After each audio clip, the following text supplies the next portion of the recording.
Pak Susno, kemudian juga ada ada Pak Abraham Samad, Said ada Pak Didu. Said Didu juga. Kemudian Ibu Profesor Siti Zuhro juga Siti Zuhro, ya. dipanggil. Nah, pada saat itu kalau tidak salah 30 Januari 2026. Ya, hari Jumat 30 Januari 2026. Siapa sih yang kemudian memberitahukan Pak Presiden mau bertemu dengan Pak Susno?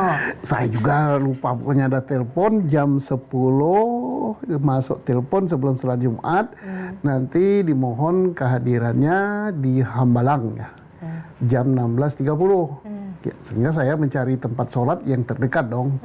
Sholatlah saya di masjid dekat bundaran di Sentul. Selesai sholat di situ, tahu-tahu ada telepon lagi, pertemuan pindah di Kertanegara. Oh, tadinya maunya di Hambalang, kemudian berubah jadi ke Kertanegara. Ya, cepat-cepat kita pindah, kan jaraknya cukup jauh, tetapi karena tenggat waktu masih panjang ya, sehingga sampai di Kertanegara pun kita masih sempat ngobrol di ruang tunggu gitu.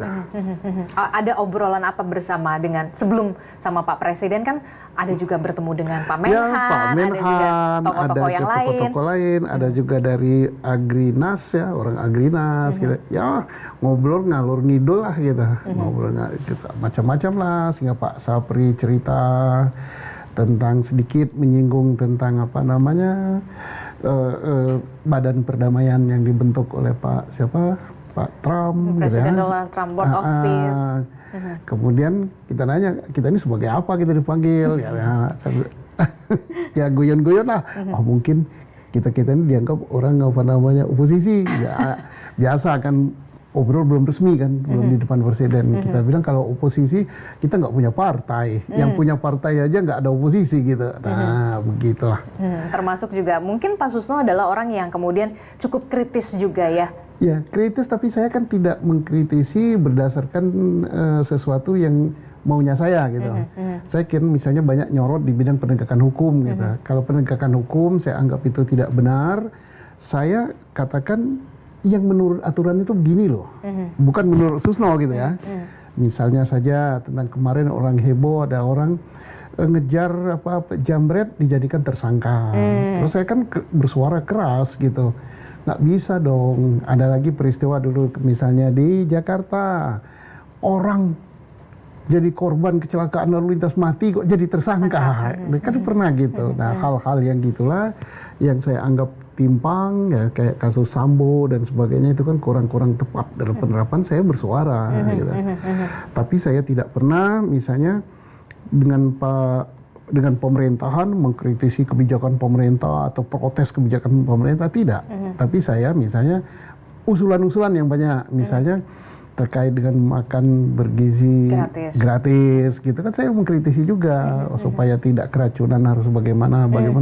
Tapi tidak pernah saya menyalahkan kebijakan pemerintah. Oh begini, tentang reformasi Polri saya juga memberikan masukan-masukan. Nah, gitu. Berkaitan dengan reformasi Polri, pada saat pertemuan dengan Presiden Prabowo Subianto, Anda, Pak Susno, dan juga beberapa tokoh lainnya, berapa jam sih? Katanya lama juga ya membahas? Lama, dari jam 16.30, jam 4.30 sore ya, sampai jam 21.15 malam.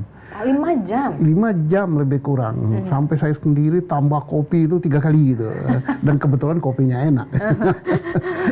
Kopinya enak, kuenya enak, jadi tambah terus gitu. Nah, jadi 5 jam gitu. 5 jam. Banyak sekali yang dibahas, tapi karena Presiden menjelaskan tentang kebijakan pemerintah yang berpihak pada rakyat itu dengan sistematis dan mengemukakan data dan fakta, serta diawali dengan membangkitkan kebangsaan. Bahwa kita ini untuk apa sih bekerja, untuk apa berjuang, sampai beliau katakan saya ini umur udah sekian, untuk apa lagi kalau bukan untuk negara dan bangsa.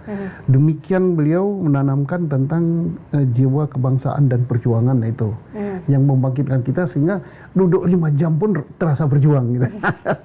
Nah, itu menarik juga. Banyak hal yang kemudian diperbincangkan begitu ya, soal negara pastinya, kemudian isu-isu yang juga saat ini disorot oleh publik begitu, itu juga menjadi salah satu pembahasan. Nah, dari kacamata Anda begitu ya Pak Susno, Anda seorang purnawirawan, pasti juga membahas soal bagaimana agar Polri ke depannya ini bisa lebih baik, dalam tanda kutip soal reformasi Polri. Apa rekomendasi Anda untuk Presiden Prabowo Subianto soal reformasi Polri? Ya kita tidak rekomendasi lah karena kita bukan DPR ya. Ya obrolan gitu ya. Artinya obrolan itu ya didengar ya monggo, tidak boleh ya. Kepala kita sudah hadir kita nyampaikan. Dan hanya bukan saya saja yang menyoroti reformasi Polri, termasuk semua yang hadir. Karena kita semua yang hadir di situ tidak misalnya masalah Polri, masalah penegakan hukum saya sama Pak Abraham Samad. Tidak. Semua masalah pilkada langsung tidak langsung, Pak Bu Siti Zohro, tidak, semua boleh menanggapi. Nah, terkait reformasi Polri kita katakan bahwa yang tujuan reformasi itu apa sih yang dikehendaki rakyat adalah reformasi culture ya. Jadi agar menjadi polisi, berubah menjadi polisi budayanya yang baik gitu, perilakunya yang baik, yang humanis gitu. Nah, yang kedua agar profesionalisme Polri meningkat. Nah, tentang caranya perbaiki pendidikan, kemudian agar orang-orang ditempatkan the right man on the right place, itu kan cara ya. Tetapi intinya hanya itu kan, perilakunya tambah baik, humanis, yang kita sebut dengan reformasi culture. Yang kedua, profesionalisme bagus. Nah, profesionalisme bagus itu gimana? Perkara tidak berlama-lama. Kemudian kalau memeriksa orang tidak pakai main pukul gitu kan. Kemudian kalau memeriksa orang tidak mengkriminalisasi. Nah, ini kan berarti mereka sudah profesional baik gitu. Nah, begitu. Nah, tentang yang lain-lain kan jangan sampai kita mereformasi Polri jadi isunya berbeda gitu. Nah, isu yang berbeda itu apa?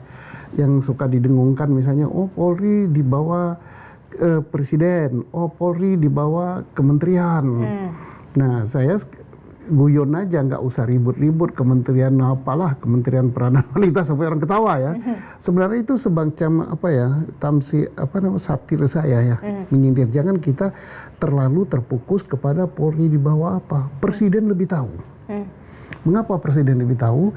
Karena panglima tertinggi tanda petik Polri itu adalah presiden. Nah, apakah presiden itu akan dia kendalikan langsung di bawah dia atau di bawah kementerian, itu yang menentukan presiden.